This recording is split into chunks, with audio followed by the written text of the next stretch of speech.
On our wedding night, my wife Sarah wouldn't let me touch her. She said she was exhausted and asked me to wait, but every single night, she'd sneak down to the basement in the middle of the night. When she came back, she'd always shower, and there was this weird, creepy smell on her. I asked what she was doing down there. She said yoga. Yoga? At 2 a.m.? I couldn't take it anymore. One night, I followed her down. She caught me, spun around, grabbed my pajama collar, and yelled, "Get back upstairs. You can't go down there, or we're done. I want a divorce." I held onto the railing, shaking with anger. My parents bought us this house as a wedding gift. This is my home. Why can't I go into my own basement? Who does she think she is? I took a deep breath. Sarah, is that any way to talk to me? She still had a death grip on my collar. Her fingers were crazy strong. Mark, let's go upstairs. I'll explain everything in the bedroom. You can't tell me here? I pointed at the pitch-black basement. Why can't I go down? Don't I deserve to know? I'm doing yoga. It's my private space. It's not ready yet. She moved down a few steps, blocking my way. Why not? Because the timing's not right. When it's ready, I'll show you. I promise. My gut churned. I forced myself to stay calm. Fine, but did you have to snap at me like that?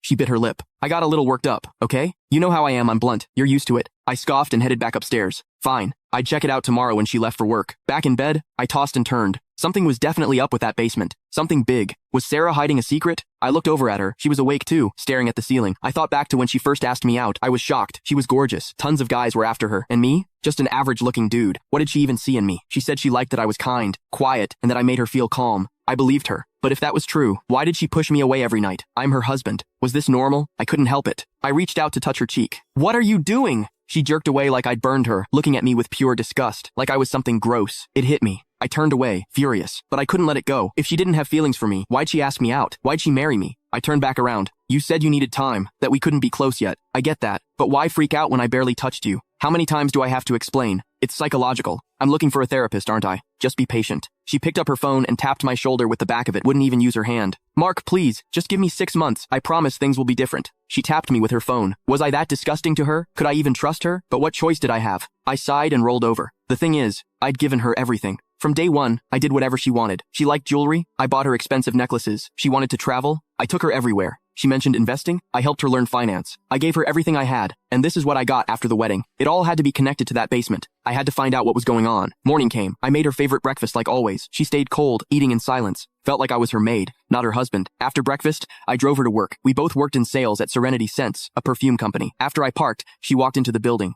Once she was gone, I told the coworker I had to step out and left. I didn't take my car, grabbed a cab instead. I unlocked the front door, rushed through the living room, and headed straight for the basement. When I got there, I froze. The door was different. It had been swapped out for a reinforced door with a combination lock. No code, no way in. I pulled out my phone, snapped a picture, and started Googling how to crack this kind of lock. What are you doing? Sarah's voice came from the top of the stairs. She'd followed me home. She practically ran down the steps and slapped me hard across the face. What did I tell you? You hit me? You can find the full story in my bio. It's free.